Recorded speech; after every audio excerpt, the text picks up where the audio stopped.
హృదయపూర్వకమైన వందనాలండి.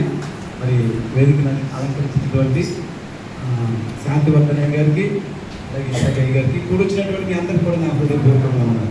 ఈరోజు మనం వాక్యం వినడానికి మరి సిద్ధపడతాం పిల్లరా. నేను వాక్యం చెప్పను కానీ ఒక చిన్న మాట, ఎందుకంటే కృతజ్ఞత కూడి కాబట్టి బైబిల్లో ఒక మాట చదువుకుని ప్రార్థన సమయాన్ని దైవజనులకు ఇద్దాం.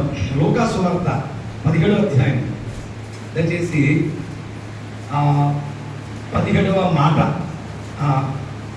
16 నుంచి మనం చదివితే, గొప్ప శబ్దంతో దేవుని మహిమపరచుచు తిరిగి వచ్చి ఆయనకు కృతజ్ఞతాస్తుతులు చెల్లించుచు ఆయన పాదముల యొక్క సాగిలపడెను. ఆ సాగిలపడినటువంటి వ్యక్తి సమరయుడు. ఏమండి? సమరయులు అనేటువంటి వారిని పిల్లరా అంతగా ఏమనుకుంటారంటే అంటరాని వాళ్ళు అదిగా చూసేవారు పూర్వకాలంలో. కానీ పిల్లరా యేసయ్య దగ్గరికి 10 మంది కుష్ఠరోగులు వచ్చారు. యేసయ్య చక్కగా వారిని ఏమండి బాగు చేసి తర్వాత మీరు వెళ్ళండి యాజకునికి తెలియపరచుకోండి చెప్పినప్పుడు ఆ 10 మంది నడుస్తూ వెళ్ళేటప్పుడే అందరికీ ఆ కుష్ఠరోగం పోయింది. ఏమండి 90 అలాగే లోపలికి వెళ్ళిపోయారు.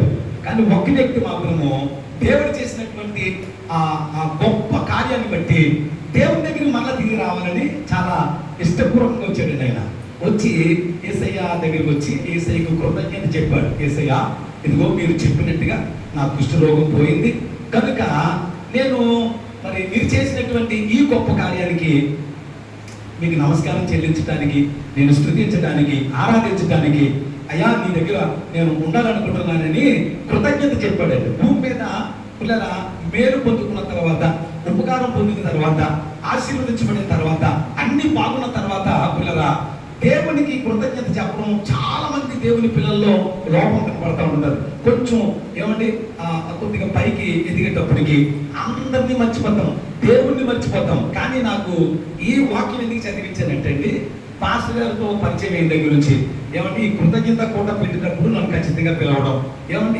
వచ్చి దేవుని సన్నిధిలో పాల్పంచుకోవడం జరుగుతూ ఉండదు. ఎందుకంటే అది దేవుడు వారికి మంచి వాహనం ఇచ్చారు.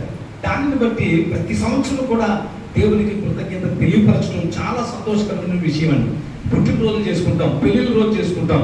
ఏమంటే వీటన్నిటికంటే దేవుడు మనకి ఇచ్చినటువంటి ఏమంటే ఆ గొప్ప భాగ్యాన్ని బట్టి దేవునికి కృతజ్ఞత చెప్పడం చాలా సంతోషించవలసినటువంటి రోజు ఇది. పిల్లల మరి వాక్యాన్ని విందాం మనం. మరి అలాగే ఎందుకంటే నేను కూడా మర్చిపోనండి, శాంతివర్ధన్ గారు ఎక్కడ కనిపిస్తే నాకు మా కొత్త మునగాలు వచ్చినప్పుడు ఏమండి ఆ కొత్త మునగాల్లో దేవుడు నాకు మరి దైవజనులు సిద్ధపరిచి నాకు ఒక చక్కటి సంఘాన్ని ఇచ్చారండి. నేనేం అక్కడేమి కష్టపడి సంపాదించినటువంటిది ఏం కాదు, కానీ దైవజనులు ప్రేమించి నాకు ఇచ్చినటువంటి ఒక మంచి పరిచర్య, దానిని దేవుడు ఆశీర్వదిస్తూ ఉంటున్నారు. ఆ సందర్భంలో దైవజనులు మరి నాకు తెలిసినటువంటి పరిచయం అయ్యారు. ఈరోజు వారి ద్వారా చక్కటి విషయాలు మనం నేర్చుకోబోతూ ఉంటున్నాం. మనం కృతజ్ఞత కలిగి ఉండాలి.